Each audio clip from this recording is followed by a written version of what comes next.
Mon argument, c'est que vous savez, aujourd'hui on frappe Natanz. Et demain matin, si l'Iran frappe le désert du Negev, quelle sera la réponse de l'hémisphère occidental? Vous savez, ce sont des zones de danger que l'Occident applaudit et encourage sans, je dirais, disposer d'un mécanisme géopolitique de réduction des risques. Et ensuite, ils se retrouvent dans une position très difficile. L'échelle de l'escalade, à mon avis, est aujourd'hui une sorte d'hyperloop de l'escalade.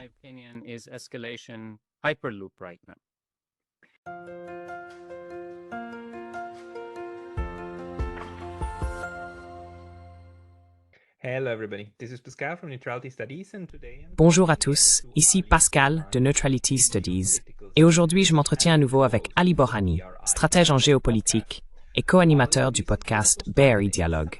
Ali a récemment lancé une newsletter Substack intitulée Futurely, alors n'hésitez pas à y jeter un œil. Il y publie également des analyses et des réflexions très intéressantes. Ali est canadien d'origine perse. Aujourd'hui, nous souhaitons donc discuter des nombreux niveaux sur lesquels cette soi-disant guerre de 12 jours va impacter la situation politique et économique mondiale. Ali, bienvenue à nouveau. Merci Pascal, c'est un plaisir d'être avec toi. Ravi de te retrouver. La dernière fois, nous avons déjà parlé de géoéconomie, mais aussi beaucoup de la Chine. Et tu sais, ces dernières semaines ont été extrêmement dramatiques, notamment à cause de ce qui s'est passé dans un endroit qui était très cher. Peux-tu peut-être nous donner ton analyse sur l'origine soudaine de cette guerre avec l'Iran?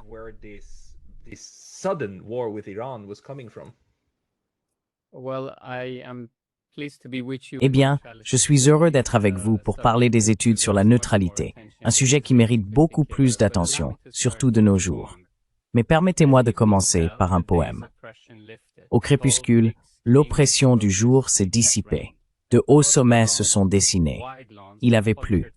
Sur les pelouses, de vastes pelouses et des fleurs soignées flottaient. Une conversation de personnes hautement qualifiées.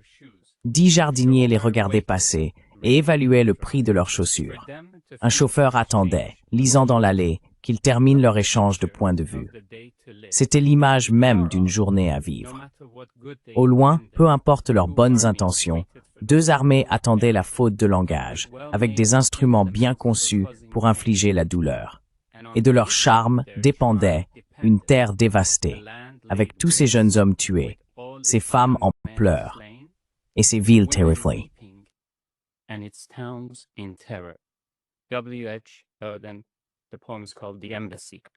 W.H. Auden.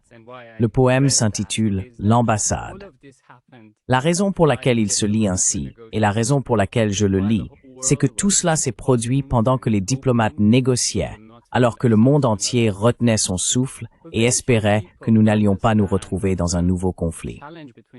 Mais très peu de gens comprennent que le défi entre les États-Unis et l'Iran, ou, dans ce contexte, entre les États-Unis, Israël et l'Iran, relève d'une cassette Betamax et d'une cassette VHS. Ces 2 systèmes ne sont pas compatibles. C'est pas quelque chose qui date seulement des 40 dernières années et de l'après-révolution. Cela remonte même à l'époque du Shah et d'avant la révolution.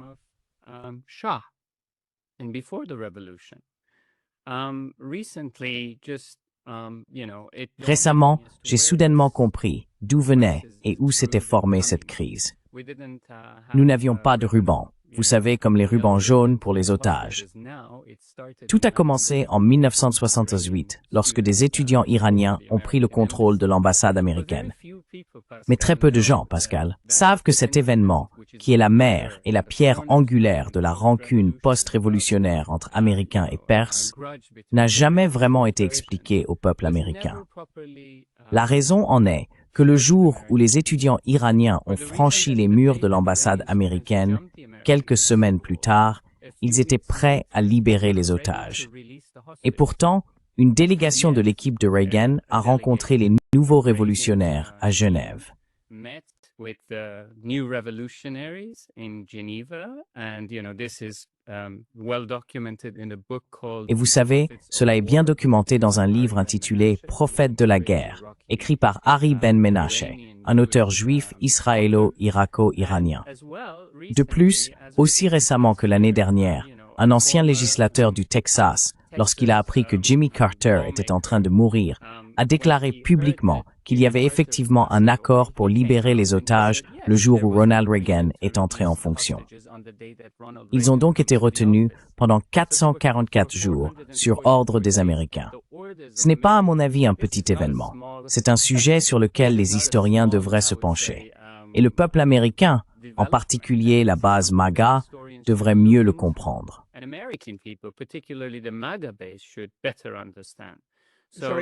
Désolé, pouvez-vous répéter cela?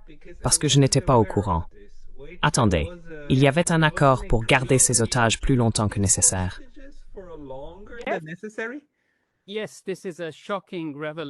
Oui, c'est une révélation choquante. Je t'enverrai le lien après notre appel pour que tu puisses le mettre dans les commentaires afin que les gens puissent le lire. Un ancien législateur du Texas s'est exprimé lorsque Jimmy Carter a été placé en soins palliatifs dans ces derniers jours, et il a ressenti une pression sur la poitrine. Il y avait des articles qui circulaient, selon le New York Magazine, et d'autres, ainsi que ce livre, affirmant que le Parti républicain avait eu des discussions avec les Iraniens pour garder les otages, non pas seulement pendant 2, 3 ou 4 semaines, mais jusqu'au matin où Reagan est entré en fonction. Et c'est ainsi que, tu sais, toute cette histoire de leur retour a été attribuée aux républicains.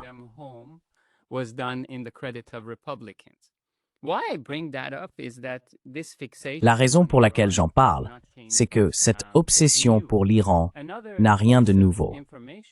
Un autre élément d'information que les gens devraient rechercher dans l'histoire et qui est très instructif pour l'époque dans laquelle nous vivons, c'est l'interview du 17 avril 1964 de Mike Wallace avec Mohammad Reza Shah. Cette interview est très révélatrice et regorge de petites perles d'informations. Lorsqu'il est mis au défi par Mike Wallace, il répond « Pourquoi ne mettez-vous pas tous les titres de vos publications dans un ordinateur et voyez ce qu'ils en ressortent ?» Et cela en 1975. Cela en dit long sur la puissance du calcul, l'importance des récits, l'importance des histoires et la façon dont nous passons d'une crise à une autre.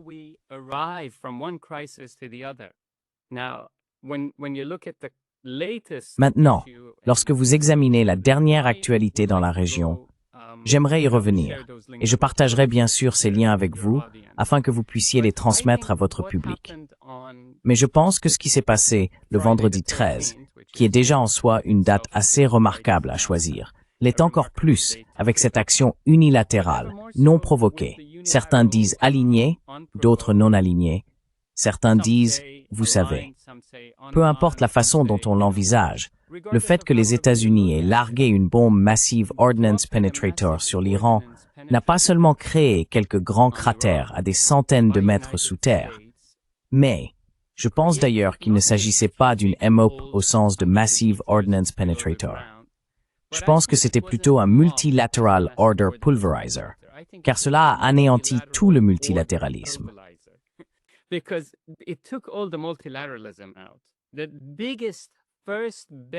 Le premier bénéficiaire de cette loi, le plus grand bénéficiaire de cette loi, c'est la Chine. Si l'on regarde à l'échelle macro, le peu de respect pour l'ordre international fondé sur des règles a été anéanti les 13 et 22 juin. Ironiquement, en ce moment, à Bruxelles, l'OTAN, tout le monde célèbre.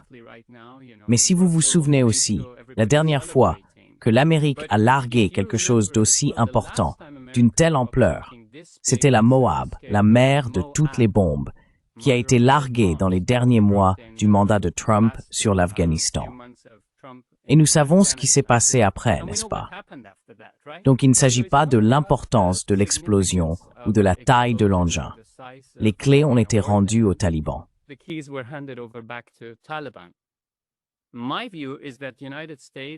Mon point de vue est que les États-Unis sont passés des Moab, en passant par les Moab et les foules, ou peu importe comment on veut les appeler, de la mère de toutes les bombes, à la mère de tous les déficits, qui ne cesse de croître et de s'accumuler, jusqu'à la MOAE, c'est-à-dire la mère de toutes les émissions, car nous n'avons jamais parlé des émissions générées par les guerres, ni du coût de cette empreinte.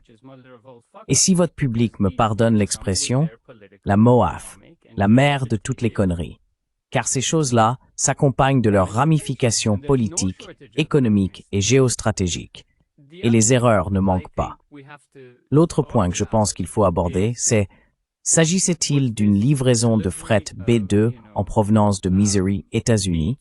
Était-ce une livraison de misère, pour jouer sur les mots, ou sommes-nous en train d'arriver à quelque chose de nouveau? Je vais m'arrêter là et répondre à toutes vos questions, mais c'est juste pour planter le décor sur la façon dont nous en sommes arrivés là.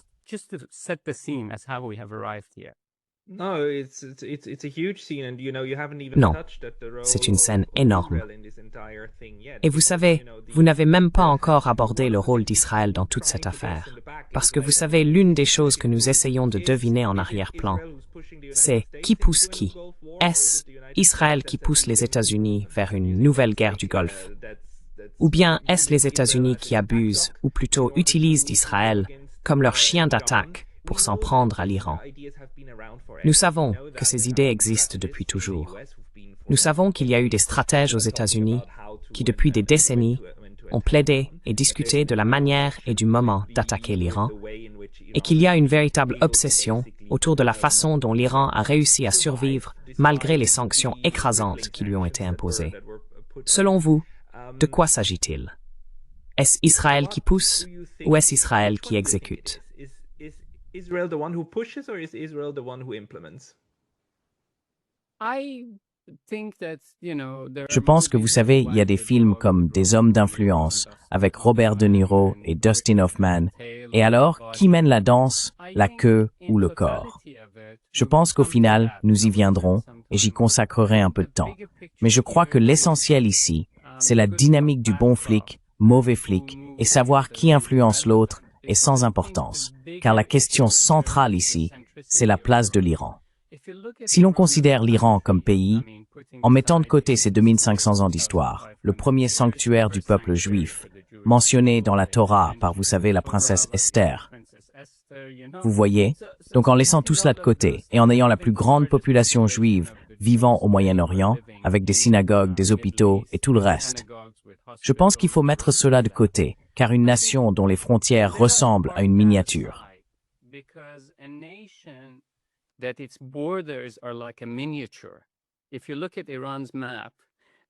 Si vous regardez la carte de l'Iran, les frontières sont comme si, vous savez, un calligraphe ou un miniaturiste les avait dessinées. Et si vous regardez le reste de la région, ce ne sont que des lignes droites, comme si quelqu'un les avait tracées à la règle, en faisant quelques trous. Cela en dit long sur cette terre. Et à mon avis, il ne s'agit pas d'énergie nucléaire ou d'arsenal nucléaire, ni que l'Iran va larguer une bombe demain sur Israël. Et qu'Israël sera, vous savez, Benjamin Netanyahou répète depuis, vous savez, 30 ans, chaque année, il dit qu'ils sont à 3 mois, 2 semaines, 1 mois. C'est comme un jour sans fin. Je veux dire, il ne ressemble pas à Bill Murray, et Bill Murray ne ressemble pas à Benjamin Netanyahou, mais c'est comme un jour sans fin.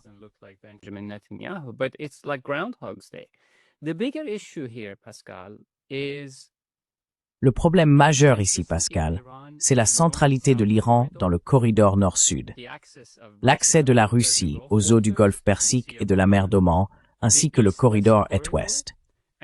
Et j'ose dire que, d'une certaine manière, vous savez, on parle de l'initiative La Ceinture et la Route, mais métaphoriquement, je pense que l'Iran est la boucle de la ceinture.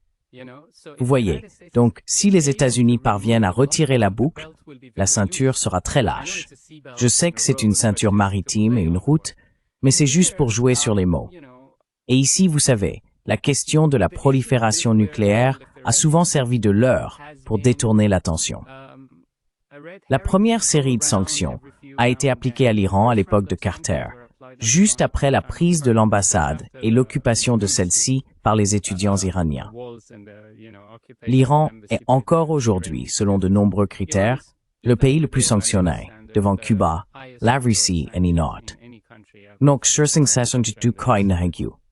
I think it's about trade corridors, it's about minerals and natural resources, it's about il s'agit de minéraux et de ressources naturelles. Il s'agit des terres rares en Iran. Il s'agit de ses réserves de cuivre. C'est le fait que l'Iran possède les deuxièmes plus grandes réserves de gaz au monde, mais moins de 1% du marché mondial du gaz. Quand on y pense, nous expédions du GNL des États-Unis à travers l'océan Atlantique. Le rôle d'Israël ici est également très intéressant, si je puis dire, car lorsque l'on regarde ce corridor économique Inde-Moyen-Orient, ou I2U2, Israël, Inde, Émirats arabes unis et États-Unis, il y a des jeux de pouvoir et des bras de fer pour dominer ces corridors commerciaux, dominer ces routes commerciales. Donc cela ne fait que 2 jours qu'ils ont appelé cela un cessez-le-feu. J'y reviendrai plus tard dans notre conversation. Mais maintenant, la prochaine question est, où sont les 400 kg d'uranium enrichi?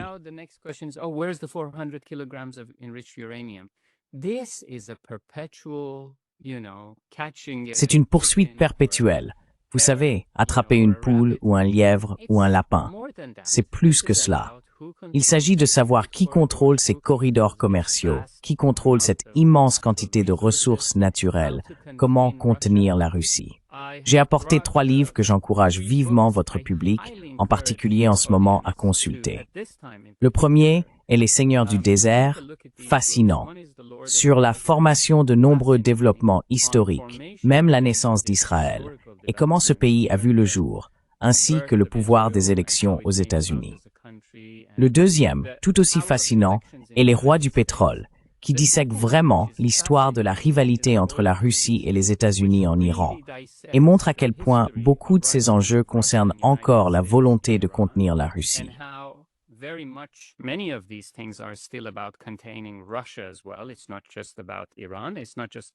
Il ne s'agit pas seulement de l'Iran.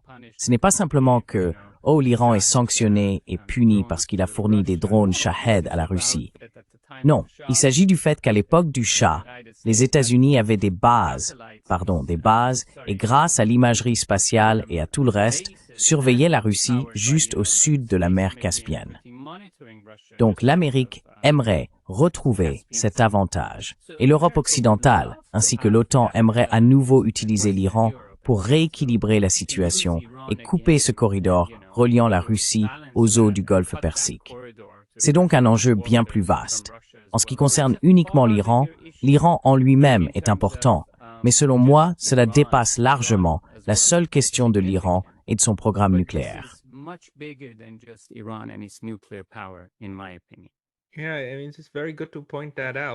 Oui, je veux dire, c'est très pertinent de le souligner. Aussi, la métaphore de la boucle, si on la considère ainsi, alors vous savez, la chose la plus importante pour les États-Unis, c'est de s'assurer que le continent eurasien ne s'unisse jamais réellement, n'est-ce pas? Qu'ils ne puissent jamais commercer librement avec toutes leurs ressources et ne forment jamais un marché unique, parce que c'est la seule chose qui pourrait vraiment mettre les États-Unis en échec. Eux qui sont confortablement installés de l'autre côté de l'Atlantique et bénéficient d'une position géostratégique parfaite, n'est-ce pas? C'est vraiment le summum. Mais le cœur de l'Eurasie, il faut absolument empêcher qu'ils ne s'unissent un jour. Est-ce que vous voyez cela comme faisant partie de cette stratégie plus large?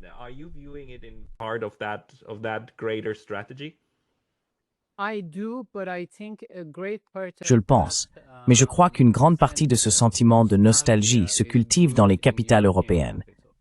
Je ne pense pas que ce soit seulement le jeu de Washington.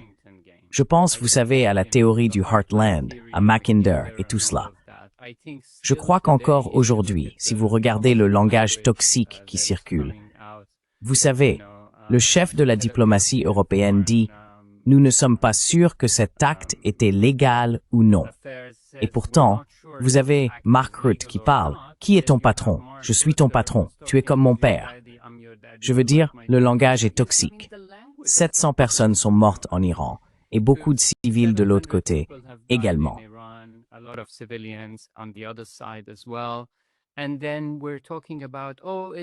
Et puis on dit, ce ne sont que 2 garçons qui se battent dans la cour de récréation. On les laisse se battre et se frapper. Nous sommes en train de dégrader les critères, les valeurs des normes mondiales. Vous voyez? Je veux dire, cette idée de langage célébratoire de la part de Friedrich Merz, cette notion selon laquelle « Oh, ils ont fait le sale et difficile boulot, il faut les remercier ». C'est juste... Je pense que ce qui s'effondre encore plus vite sous la surface et sous terre, c'est le niveau de décence. La décence s'effondre plus vite que les bombes anti-bunker. Et où trace-t-on la limite, Pascal? Voilà ce qui m'inquiète. Vous savez, ce n'était pas si loin. Désolé, vas-y.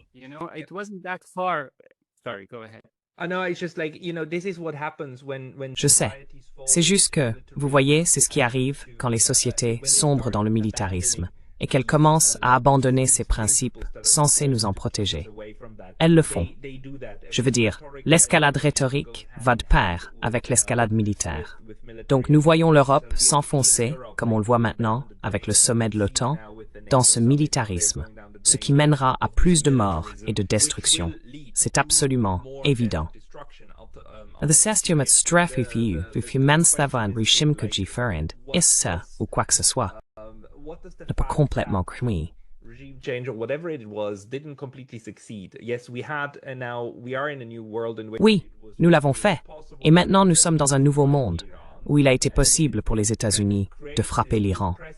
Et cela crée en quelque sorte un nouveau précédent que tout l'Occident accepte désormais.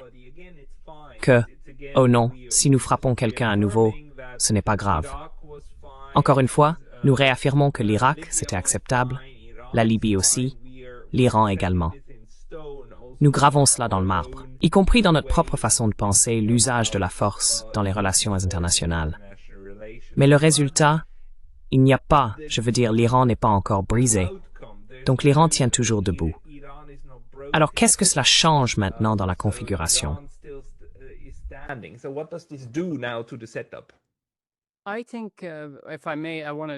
Je pense, si vous me permettez, que je voudrais juste revenir un peu en arrière et partager avec vous qu'il y a, vous savez, cette bravade triomphante, cette ambiance de décapitation, n'est-ce pas? Nous avons tué leurs scientifiques. Peu importe la façon dont on le voit, même pendant la guerre froide, il n'y avait pas cette vulgarité consistant à éliminer les scientifiques de l'autre camp. Peut-être qu'ils tentaient de séduire les deux camps, vous savez, à Berlin, du genre « Viens de mon côté et nous t'offrirons plus de ressources au MIT ou à, vous savez, telle ou telle université de Saint-Pétersbourg, etc. » Mais cette idée de décapitation, et ce qui m'inquiète, c'est que nous oublions, c'est seulement sous Obama que l'Amérique a dominé le ciel avec la guerre des drones, et des films sont sortis à ce sujet.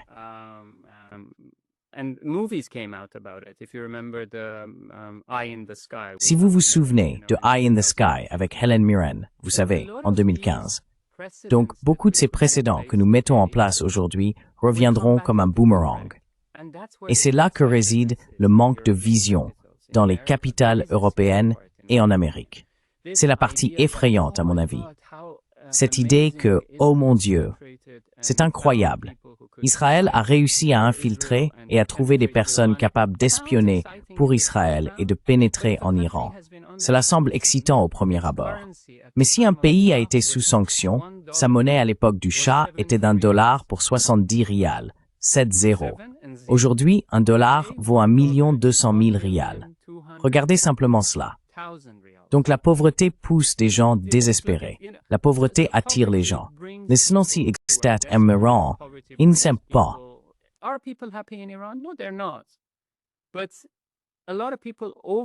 Mais beaucoup de gens oublient que l'Iran a aussi vécu son propre moment de plus jamais ça. L'Iran a mené une guerre de 8 ans contre l'Irak, durant laquelle toutes les armes chimiques provenaient justement de ces mêmes capitales européennes, pour tomber entre les mains de Saddam Hussein, à l'époque où Donald Rumsfeld embrassait et serrait Saddam Hussein dans ses bras. Ainsi, les Iraniens ont encore des membres de leur famille dont les poumons ont été brûlés à cause de ces armes chimiques, ou qui ont été amputés. Pour eux, la guerre est un souvenir récent. Pour eux aussi, il y a un plus jamais ça.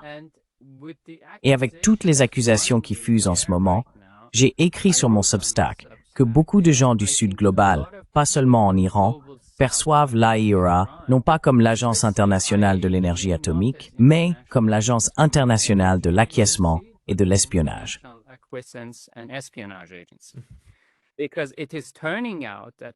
Parce qu'il s'avère qu'une grande partie de ces informations a, d'une manière ou d'une autre, fini par arriver aux États-Unis et en Israël.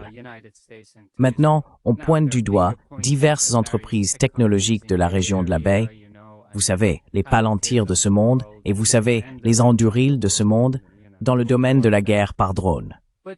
Mais on perd de vue le fait que ces précédents sont dangereux. Quelle sera la prochaine étape, n'est-ce pas? Allons-nous commencer à éliminer les scientifiques, les professeurs et les chercheurs en IA? Est-ce que ce sera le nouveau standard?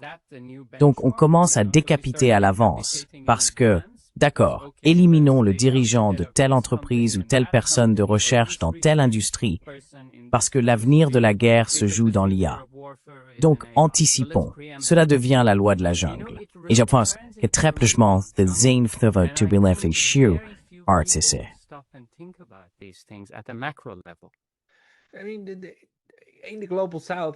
Je veux dire, l'ont-ils fait? Dans le Sud global, beaucoup de gens y pensent justement. Beaucoup considèrent cet acte comme une agression et comme un précédent, ce qu'il est, ils le voient ainsi, mais on ne peut pas l'arrêter. On ne peut pas revenir en arrière. Et apparemment, les Européens et les Américains ne sont même pas disposés à en parler en ces termes. Ce qui crée alors des incitations pour que d'autres fassent la même chose, non? En dehors de la stupidité de penser qu'en tuant 14, 15, 16 scientifiques, on peut empêcher une nation de maîtriser une technologie qui a maintenant presque 90 ans. Ce n'est pas une nouveauté. Et ce n'est pas comme s'il n'y avait qu'une poignée de scientifiques capables de travailler là-dessus. Surtout pas dans un pays de 90 millions d'habitants comme l'Iran. C'est tout simplement une idée stupide.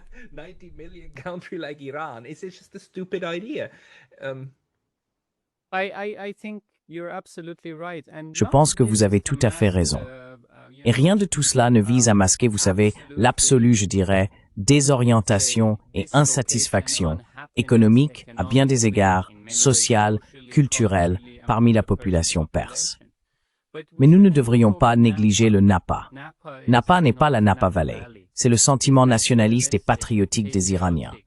C'est un pays qui a été occupé par les Mongols, par les Ottomans, par, vous savez, pendant la Seconde Guerre mondiale, les forces alliées sont arrivées. Donc la question clé n'est pas seulement que notre littérature remonte, que notre poésie remonte de Rumi à Hafez à Saadi.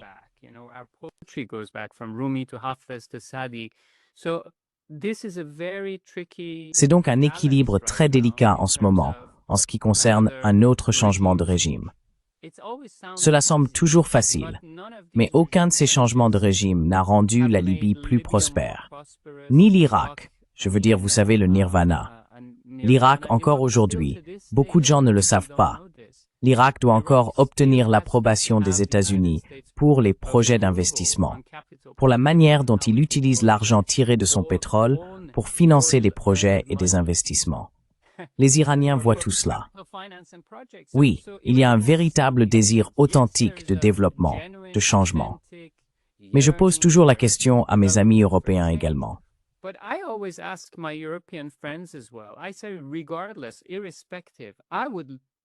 Je dis que, quoi qu'il en soit, peu importe, je serais très curieux, vraiment très curieux, d'appliquer les mêmes sanctions que celles subies par l'Iran à n'importe quel pays européen aujourd'hui à l'heure actuelle, l'Allemagne ou la France, et de laisser l'IA, sur la base des mêmes indicateurs, exécuter une simulation pour voir à quoi ressemblerait cette société dans 40 ans. Il ne s'agit pas ici de passer sous silence la mauvaise gestion, la corruption, tous les vices domestiques locaux de la structure actuelle. Mais parfois, on oublie, c'est stupéfiant quand on y pense, qu'un pays, encore aujourd'hui, 40 ans plus tard, sous un régime de sanctions aussi, je dirais, draconien pour la population moyenne, reste une menace, reste un concurrent, reste une puissance militaire. Je veux dire, la superficie d'Israël, on peut faire tenir 67 ou 68 Israël dans l'Iran en termes de superficie.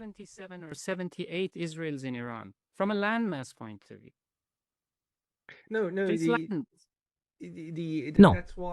C'est pourquoi cette approche, cette idée de faire la guerre à l'Iran, semble complètement folle.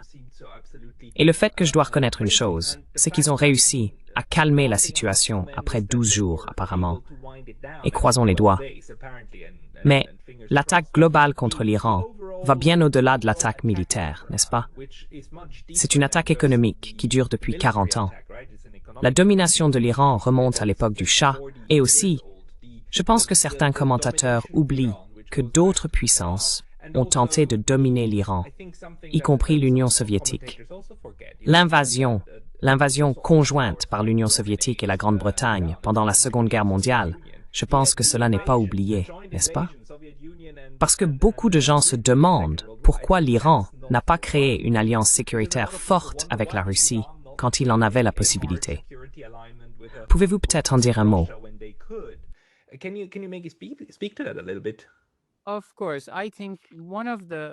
Bien sûr.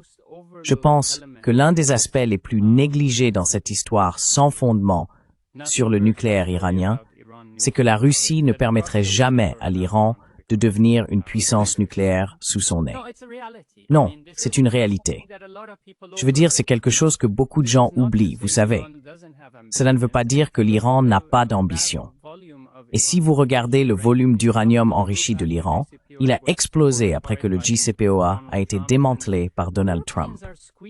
Et les Européens, Queen, je veux dire, ils n'ont même pas pu fournir le moindre indicateur économique. Et cette autonomie de l'Europe, à mon avis, c'est juste une blague.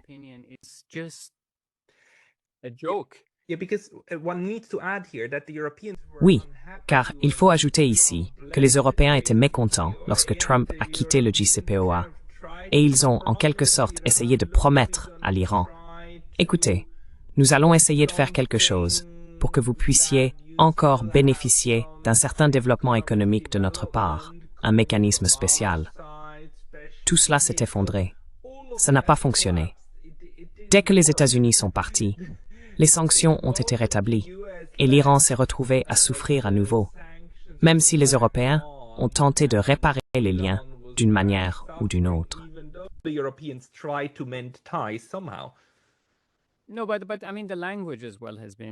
Non, mais je veux dire, le langage lui-même a été étrange selon n'importe quelle norme. Je veux dire, au cours des 12 derniers jours, peu importe de quel côté on se place. Pour l'Europe, oublions Israël et l'Iran, ils ont une rivalité.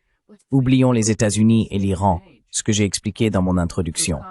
Mais pour l'Europe, à notre époque, venir dire « Oh, bravo pour avoir frappé, bravo pour avoir fait cela », cela érode complètement toute crédibilité restante. Je me souviens d'un combat entre Mike Tyson et Holyfield, si tu te souviens, où Mike Tyson a mordu l'oreille de Holyfield. N'est-ce pas? Ces deux-là se donnaient des coups de poing. Cela avait fait la une à l'époque, n'est-ce pas?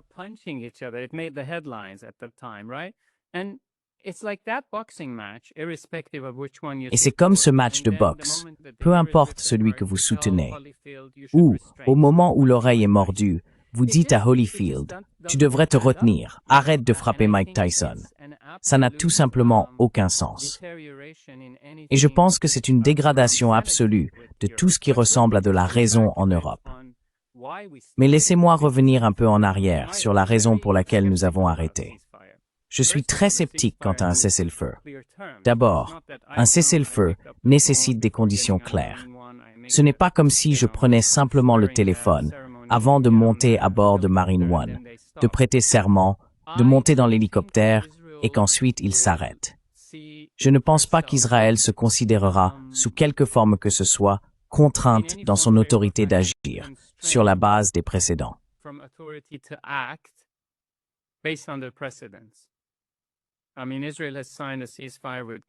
Je veux dire, Israël a signé un cessez-le-feu avec Gaza. Nous savons ce qu'il en est ressorti. Israël a signé un cessez-le-feu au Liban. Je lisais l'autre jour dans le Financial Times un article qui disait que le bruit des drones se transforme en œuvre musicale et artistique, et qu'au Liban, il est très difficile de prendre un café sans avoir un drone israélien au-dessus de la tête. Donc, je ne pense pas qu'Israël en soit arrivé là où il en est aujourd'hui parce qu'il est fatigué ou qu'il ne veut pas continuer. Je pense que l'économie israélienne encaissait vraiment des coups. Je pense que le coût des intercepteurs devenait une réalité. Les 3 ports de Haïfa, Ashdod et Eilat ont leurs propres défis.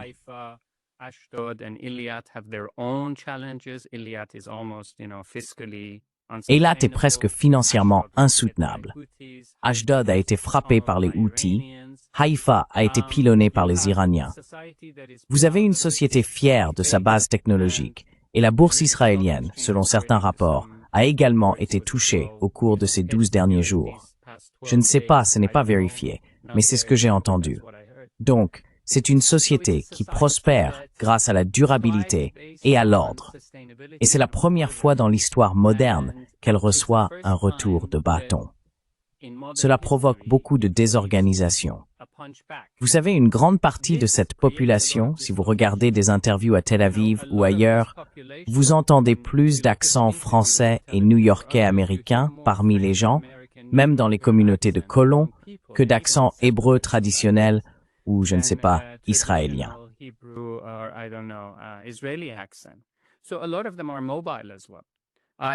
Donc, beaucoup d'entre eux sont également mobiles.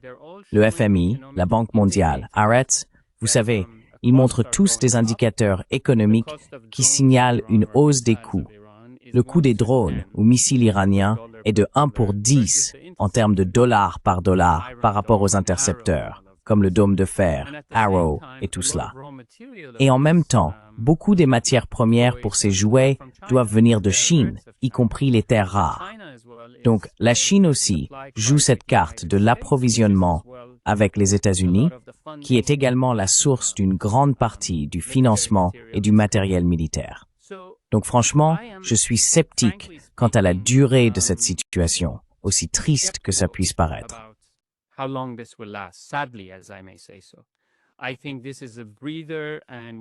Je pense que c'est une pause, et il se peut que nous nous retrouvions après le mécanisme de retour avec les Européens qui arrive en septembre, dans quelques mois, dans une nouvelle phase de conflit.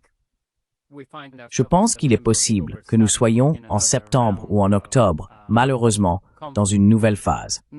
Rien ne va si nous oublions et négligeons le fait qu'il y a un exode parmi les Israéliens. C'était un défi. Certains peuvent revenir pour des raisons patriotiques, mais le nombre de personnes qui sont parties n'est pas, vous savez, négligeable. Il y a une dégradation de la note de crédit d'Israël par Moody's, vous savez. L'Iran n'entre pas en ligne de compte dans ces choses-là parce qu'il est sous sanction depuis 40 ans. Donc c'est pas comme s'il allait avoir un problème à être noté par Moody's ou Standard & Poor's ou autre.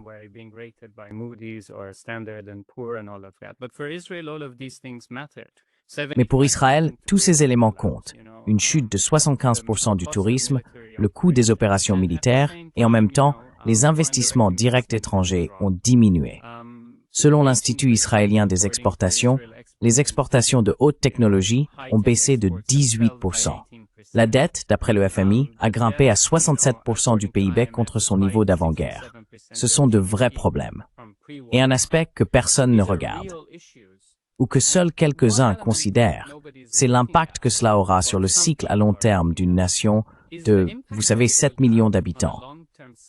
L'Iran compte 90 millions d'habitants, n'est-ce pas? Et cette population de 7 millions en Israël inclut aussi, vous savez, les Palestiniens et les Arabes israéliens.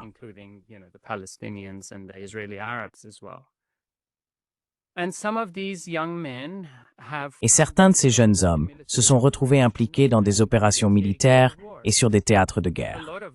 Beaucoup d'entre eux, soit par extrême naïveté, stupidité ou manque de repères, se sont filmés sur TikTok et ont publié beaucoup de ces vidéos. Ainsi, beaucoup reviennent avec un ensemble de compétences très dynamiques dans le secteur technologique, car c'est là qu'ils évoluent. Et comme nous l'avons vu avec BCG, Boston Consulting Group, qui s'est retrouvé dans une situation délicate avec le corridor humanitaire de Gaza, cela a fait la une des journaux, puis l'affaire est retombée. BCG est l'un des plus grands cabinets de conseil au monde, et ses consultants et associés conseillaient sur le corridor humanitaire de Gaza, ce qui est sidérant.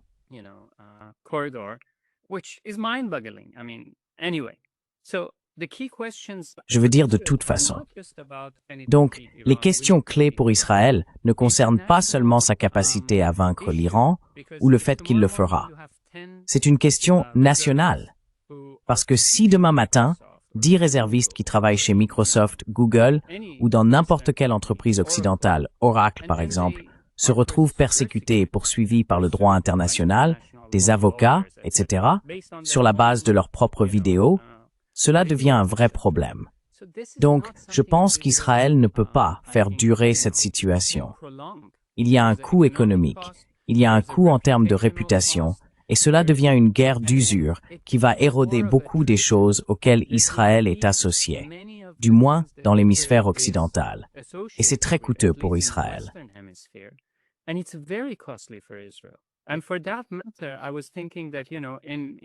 Et d'ailleurs, je pensais que vous savez, dans cette dernière crise, Israël est arrivé à un point où il faut apprendre, réapprendre et désapprendre. Apprendre dans le sens où parfois quand on frappe, on se fait aussi frapper en retour. Désapprendre que nous devons coexister dans un ordre mondial global et il nous est pas toujours utile d'être sous le parapluie des États-Unis.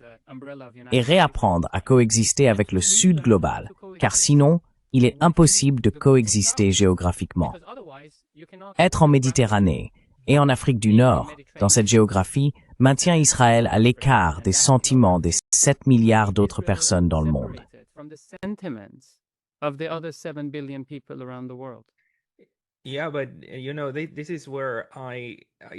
Oui, mais vous savez, c'est là que je pense qu'interpréter ce qui vient de se passer, simplement comme une guerre entre, en gros, Israël et l'Iran, ou même Israël avec les États-Unis contre l'Iran, passe à côté du fait qu'il y a un élément civilisationnel majeur. Encore une fois, l'ensemble de l'Europe, l'ensemble du monde blanc, appelons-le ainsi, le monde dominé par les Blancs, l'Europe, l'Amérique du Nord, l'Australie, la Nouvelle-Zélande, tous se sont ralliés derrière Israël. Et ils ont tous montré à nouveau que même pendant le génocide le plus évident et le mieux documenté de l'histoire humaine, alors que cela se déroule, ils persistent à défendre le droit de ce projet colonial de peuplement blanc, raciste, à être utilisé ou à frapper encore plus contre d'autres peuples autochtones dans l'environnement où ils vivent.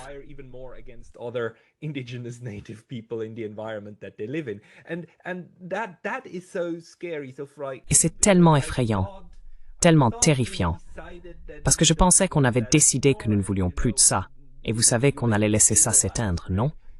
Mais on ne le laisse pas s'éteindre. Je veux dire, avec celui-ci, on redouble d'efforts. Et ce sont d'autres États, ce sont les Iraniens qui disent non, les Russes qui disent non, les Chinois qui disent non, l'Afrique qui dit non à cela. Mais malgré tout, la partie blanche européenne et euro-américaine du monde veut continuer dans cette voie. Et maintenant, ils en sont fiers.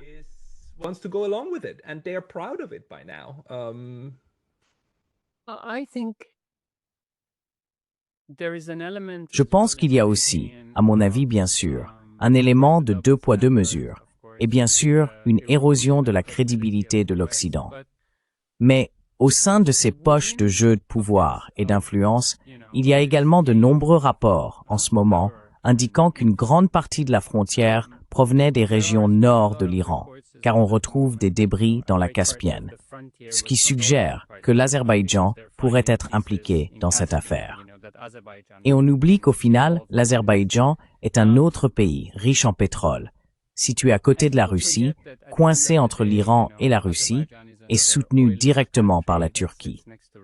Et puis on oublie que les plus grands partenaires commerciaux d'Israël en ce moment sont, vous savez, la Turquie, les Émirats arabes unis et l'Égypte, selon certaines estimations.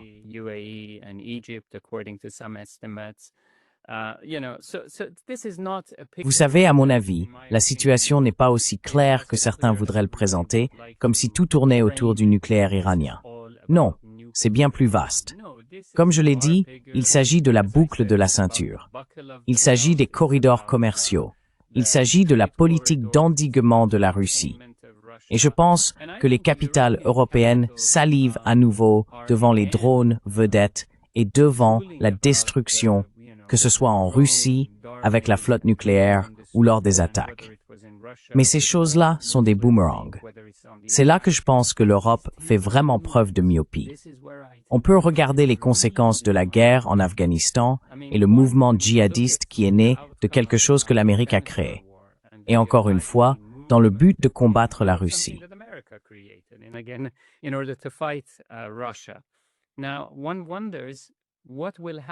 Maintenant, on se demande ce qu'il adviendra si la guerre prend fin.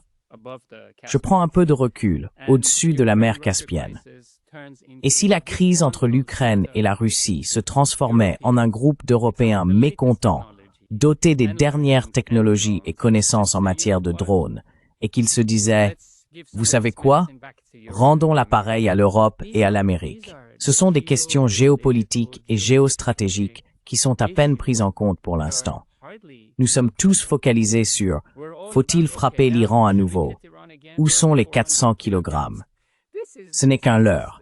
Il ne s'agit pas de la réalité de ce qui est en jeu. L'enjeu, c'est le contrôle du cœur du continent, le contrôle des corridors commerciaux, le contrôle de l'avenir du commerce mondial et de l'hégémonie.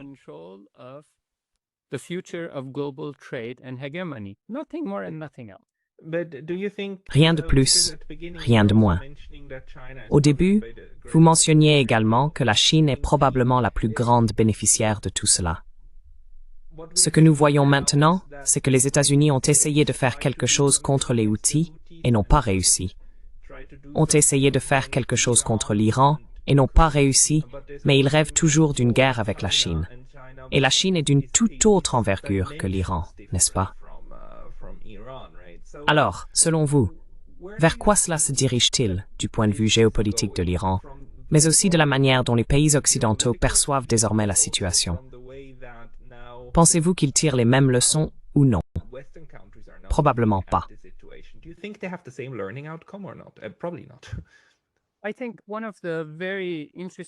Je pense qu'un des commentaires les plus intéressants, je ne me souviens plus qui l'a dit, mais l'un des commentaires les plus intéressants de l'ère post-soviétique était que la Chine a vraiment observé de près ce qui est arrivé à la Russie et à l'effondrement de l'Union soviétique.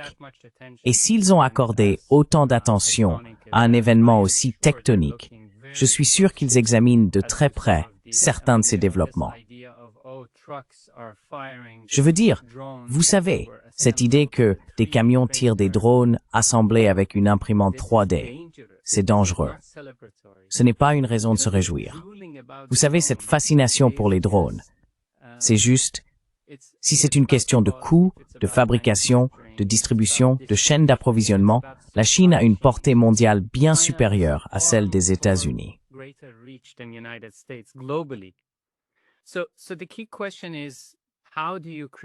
Donc, la question clé est, comment crée-t-on le chaos? J'ai lu un jour que ceux qui disent que les petites choses n'ont pas d'importance n'ont jamais passé une nuit dans un lit avec un moustique. Donc oui, les États-Unis peuvent créer ces vecteurs, mais ils sont très mal préparés à les contenir et à les contrôler. Et si vous regardez la qualité de l'art du gouvernement, si vous regardez le calibre des personnes en termes de compréhension de la direction que prend le monde, je ne parle pas de la Hoover Institution, ni de la Rand Corporation, ni des groupes de réflexion. Je parle des gens du public, des personnes sur le podium qui doivent parler, qui doivent faire une déclaration sur une crise mondiale.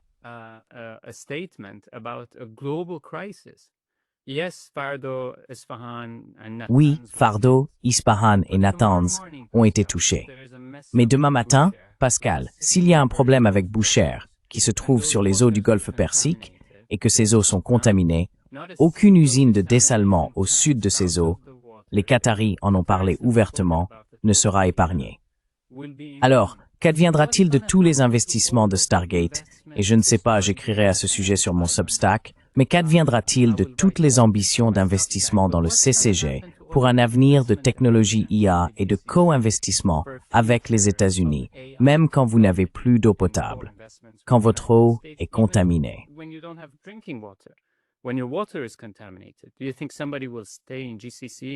Pensez-vous que quelqu'un restera dans le CCG, au Qatar, au Koweït, à Bahreïn, aux Émirats arabes unis, en cas de crise majeure?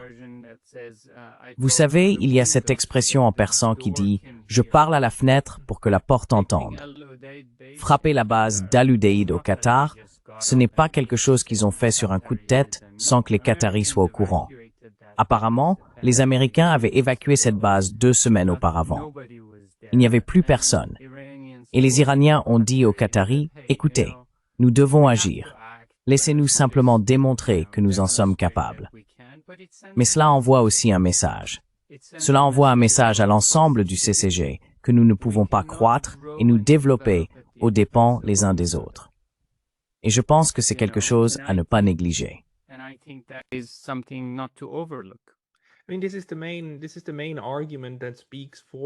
C'est le principal argument pour lequel des pays déclarent leur neutralité et affirment « pas de base étrangère sur notre sol », car nous ne voulons pas devenir une cible en hébergeant l'ennemi de cet autre pays là-bas.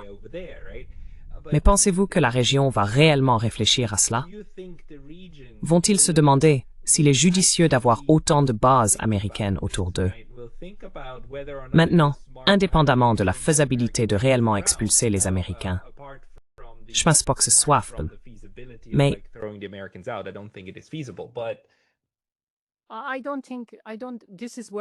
je pense que c'est là où, à mon avis, nous en sommes encore. Pas toi, mais la majorité, nous tous, même ceux qui observent ces tendances et évolutions. Nous restons encore largement coincés dans l'ancienne vision des avions, des bases et tout cela. Il s'est avéré, d'après les dernières révélations de ces dernières semaines, que les F-35 sont tous équipés d'un interrupteur de mise hors service, ce qui permet aux États-Unis de les clouer au sol d'une simple pression sur un bouton. Parce que, tout d'abord, une grande partie des capacités opérationnelles de ces avions est liée à des systèmes spatiaux, satellites, informatiques et d'intelligence artificielle. Donc, ce n'est pas comme si on pouvait décoller avec un F-35 sans que l'Amérique sache où il va, sans que l'Amérique sache ce qu'il transporte, et sans que l'Amérique aide ce F-35 à fonctionner à ses performances optimales, n'est-ce pas?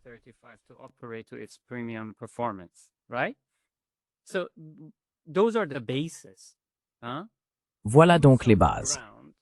Des soldats sur le terrain, depuis 50 ans, cela s'est toujours terminé par des sacs mortuaires pour les États-Unis. Des soldats sur le terrain, des corps sous terre. C'est pour cela qu'il y a tant d'enthousiasme autour de la guerre par drone. On déploie à peine du personnel, n'est-ce pas? On déplace 2 camions, on verse quelques pots de vin ici ou là, et soudain, l'opération est lancée. Donc la question clé est la suivante. Si nous nous dirigeons vers une guerre centrée sur l'IA, avec des entreprises à l'avant-garde des conflits futurs, grâce à l'intelligence artificielle, à la guerre électronique et à l'IA au cœur du dispositif, alors quelle est la définition d'une base? Une piste d'atterrissage ou un centre de données?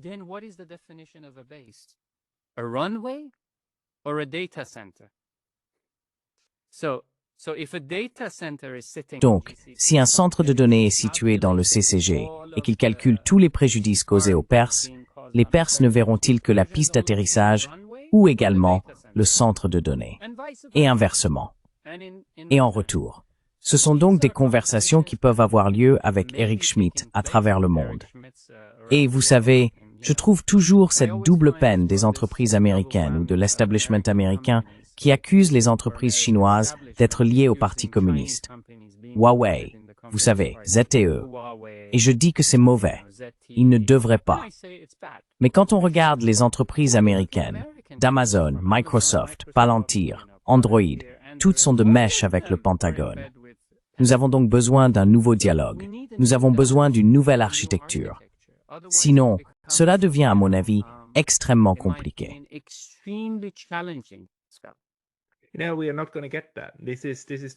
Non, nous n'allons pas obtenir cela. C'est trop profondément enraciné. Je veux dire, c'est ainsi que les États ont réussi à dominer le secteur technologique, n'est-ce pas? Même dans les sociétés libérales, où l'on pourrait penser que la technologie est indépendante. Non, ce n'est pas le cas. Elle est intégrée, elle est ancrée, elle est imbriquée, et elle est déjà militarisée, n'est-ce pas? Ce qui explique, bien sûr, pourquoi les États-Unis essaient de menacer même leurs plus proches alliés. en leur disant qu'ils doivent éliminer toute la technologie chinoise, n'est-ce pas? Parce qu'ils savent que même une petite présence de l'autre camp dans la sphère que vous essayez de dominer peut entraîner votre incapacité à contrôler ou à militariser cet espace. Selon vous, comment l'Iran va-t-il se positionner dans cette nouvelle réalité? Et y aura-t-il un réalignement vers la Russie? Un réalignement encore plus fort vers la Russie et la Chine?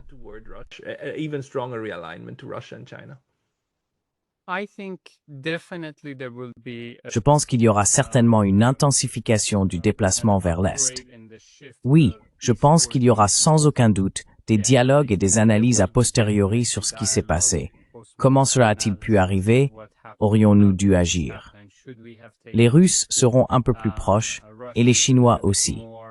Mais je pense que pour la Chine, qui importe encore 13% de son pétrole total, ce qui n'est pas négligeable, d'Iran, si l'on regarde le lendemain matin, lorsque Donald Trump a affirmé avoir négocié un cessez-le-feu, qui n'était en réalité qu'une menace pour les deux parties, il a dit que la Chine pouvait continuer à acheter du pétrole à l'Iran. Beaucoup de gens ont négligé ce point. Mais pourquoi ce serait le premier message? S'agissait-il de la Chine et du pétrole?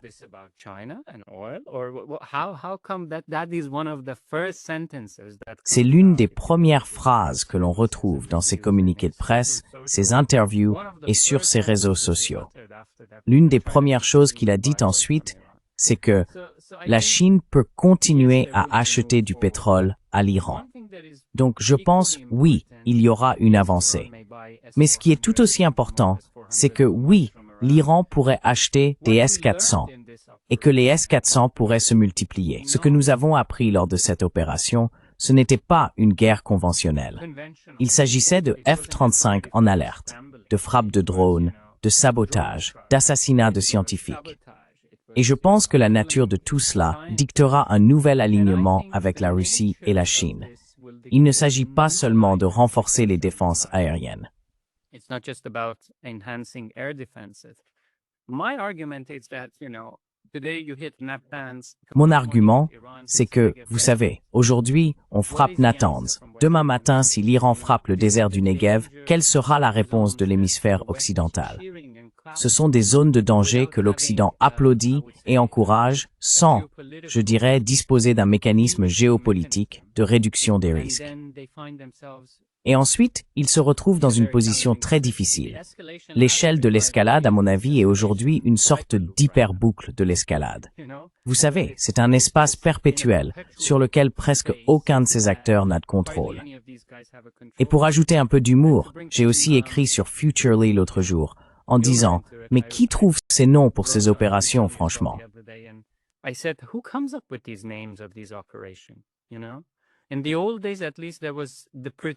Autrefois, au moins, il y avait la prétention que c'était quelque chose de bien, l'opération Liberté pour l'Irak, gagner les cœurs et les esprits, vous voyez? Les deux dernières opérations s'appelaient, vous savez, Opération Rough Rider, qui est la marque d'un préservatif à picot, et l'autre, Opération Midnight Hammer. On dirait, vous savez, un partenaire psychopathe qui devient fou. Je veux dire, Ben Hopper et, vous savez, Carpenter. Certains de ces réalisateurs de films d'horreur pourraient s'inspirer de certains de ces titres. Il n'y a plus aucune prétention là-dedans, vous voyez. Et c'est là que je pense que nous avons vraiment perdu la tête à bien des égards. Oui, je pense que nous les perdons depuis longtemps. Mais maintenant, tout est révélé. Mais pour répondre à votre question, je pense que l'Iran va essayer de jouer la carte de la sortie du TNP. L'Iran va très probablement, du moins verbalement, continuer à insister sur l'enrichissement, ce qui encore une fois nous ramène au même cercle. Les États-Unis et Israël vont commencer maintenant, ou dans quelques semaines, à demander où sont les 400 kilos d'uranium enrichi. Reuters, le Wall Street Journal, le New York Times publieront tous des articles sur l'endroit où il a été déplacé. Les Russes l'ont-ils emporté? Est-il toujours en Iran? Il est encore très tôt pour que tout le monde puisse évaluer les dégâts et savoir si ce programme est renouvelable, ressuscitable.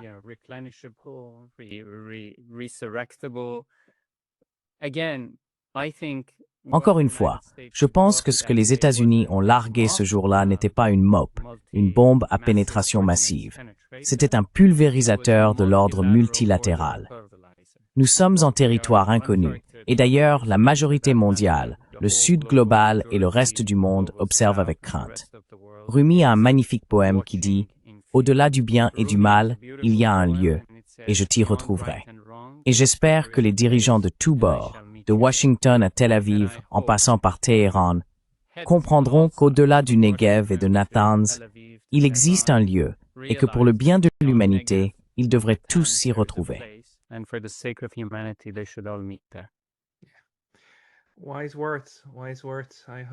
Des paroles sages. Des paroles sages. J'espère, nous espérons, que nous arriverons à ce stade. C'est juste que, à mes yeux, il y a beaucoup de folie. Et ce qui m'effraie, c'est que je n'arrive même pas à identifier précisément où elle se trouve. Elle est répartie dans le système, ce qui la rend encore plus effrayante. Ce serait plus facile à supporter s'il y avait, vous savez, un seul homme aux commandes, et vous savez, que ce soit juste un mauvais type. Oui, ce serait malheureux, mais ce serait plus simple à accepter que de penser que tout est réparti dans le système. C'est la façon dont tout cela fonctionne. Mais Ali, si les gens veulent te trouver, ils devraient aller sur ton Substack, ils devraient découvrir BRI Dialogue, et y a-t-il d'autres endroits où ils peuvent te trouver?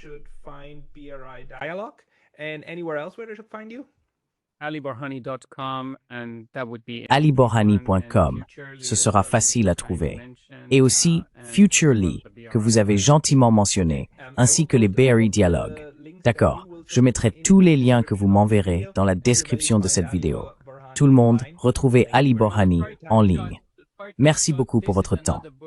Il y a un autre livre à ne pas manquer qui s'appelle « La guerre, c'est une arnaque ». J'encourage chacun d'entre vous et votre public à le chercher. Simplement, la guerre, c'est une arnaque. Quel est déjà le nom de l'auteur? Smedley Butler. Smedley Butler. Smedley Butler. Lecture très importante, en effet. Ali Borhani, merci beaucoup pour votre temps aujourd'hui. Merci beaucoup, Pascal. D'avoir.